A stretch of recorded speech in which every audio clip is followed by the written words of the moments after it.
CheckMate 744 was a collaboration between the Children's Oncology Group and Euronet, two large pediatric oncology clinical trial consortia.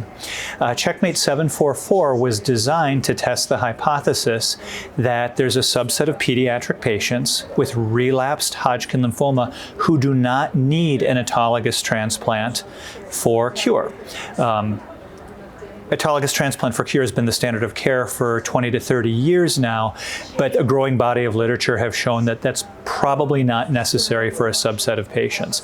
So we set out to define a patient population with low-risk relapsed Hodgkin lymphoma, and we tried to develop a risk stratification for them and a methodology to treat them with just chemotherapy followed by radiation therapy and omit autologous stem cell transplantation. The goal being to cure them without all the toxicities that you get with high-dose chemotherapy and autologous transplant.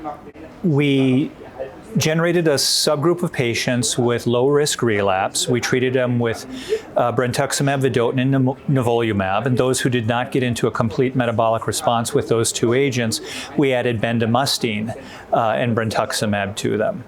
Within this trial, we had about 100% overall response rate and approximately 90-ish% complete metabolic response rate.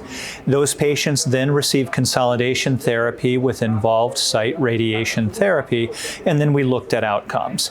And our 3-year event-free survival was approximately 87%, and our 3-year progression-free survival was about 95%. So although this study was small and the inclusion criteria were quite conservative, we think we have identified a patient with low-risk relapse who can be cured without autologous transplant.